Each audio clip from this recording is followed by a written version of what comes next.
تا سره وخت نه و زمونږ بله چاره نه وه او داسې څوک نه و چې زړه په غزل ونه بایله داسې څوک نه و چې زړه په غزل ونه بایله یوه کومتره وه چې دې دام کې ایساره نه وه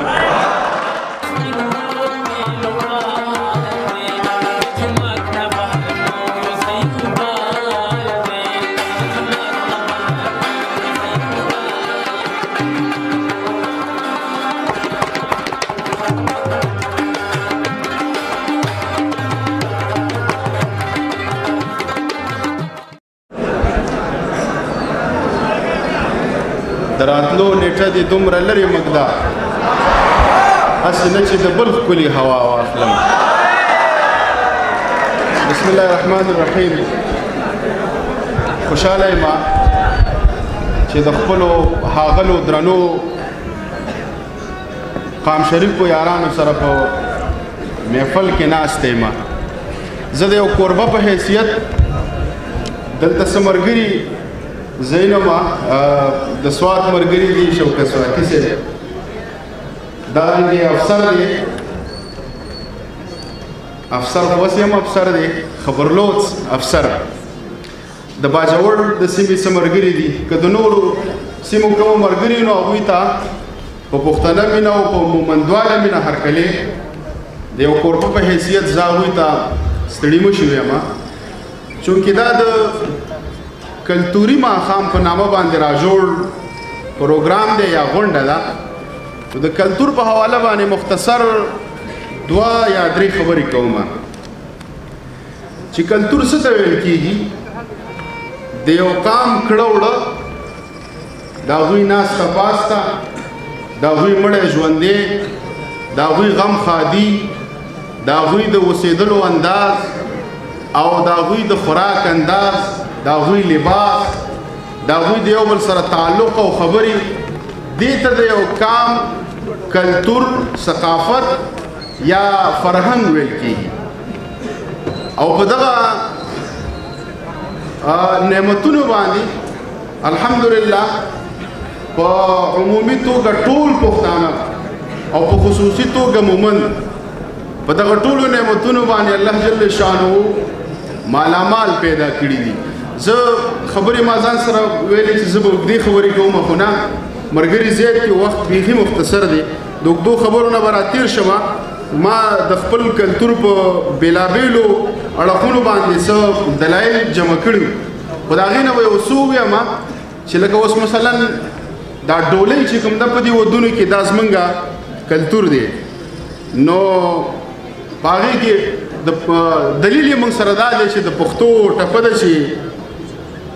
که زوروري زور معلوم کړه ډولۍ مې ستا په کور درځي خاورې به شمه او یا داسې لکه شمله اوس موږ سره کلتور دی زموږ د پښتنو که ورکوئ ورله مې ورکوئ سپینې شملې راپسې ځي خو نړۍ شومه او یا دغسې څادر موږ سره کلتور دی چې په سفر ځي څادر دې پرېږده روجګۍ راله تراویح به پې کومه یا حجره ده چې حجره د ټول کلي شریکه او د نیمې شپې منګې زما لالې وهینه یا داسې نور بهرحال د دغه کیسې نه تېرېږم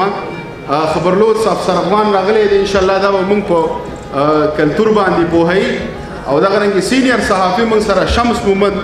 هغه هم راغلی خبرې زما کار نه دی زه څو شعرونه درته ویم یو دوه شعرونه دي چې جنگ دی بلا اخري او اور دی په ټوپک ولګي جنگ دی بلا اخري او اور دی په ټوپک ولګي سوله دی ناوي شي په مخ دی ورته چک ولګي جنگ دی بلا اخري او اور دی په ټوپک ولګي سوله دی ناوي شي په مخ دی ورته چک ولګي یاران دی دومره په شدت یو بل ته غاړې وځي چې سای ماته شي او ملا کې هم څک ولګي یاران دې دومره په شدت یو بل ته غاړې وځي چې سای ماته شي او ملا کې هم څک ولګي او تاسو د شین جنګ تاوان په یو بل واړولو زموږ هم د کورونو کې درک ولګي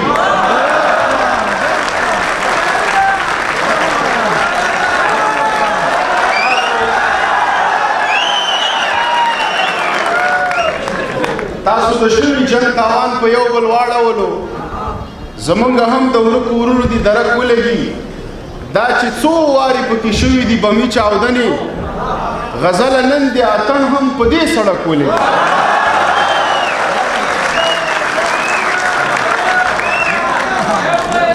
دا چې څو وارې پکې شوي دي بمي چاودنې غزله نن د اتڼ هم په دې سړک ولګي او څو شعرونه نور دي چې په تمام کلي کې یوه سترګه بېډاره نه وه چا پورې مخ نه و او چا سره هنداره نه وه زما تړلو ته زنځیر یې هم په پور راوړی زما تړلو ته زنځیر یې هم په پور راوړی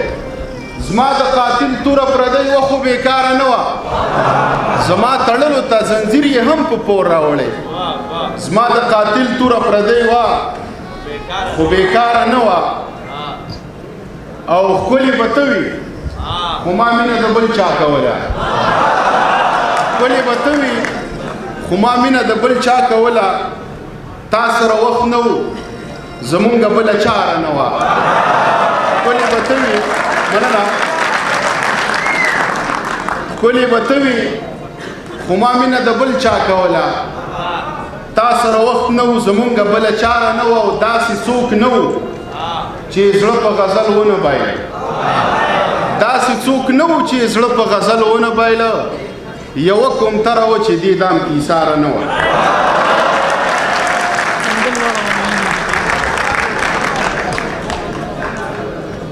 او شعرونه دي چې زړه لکه شمع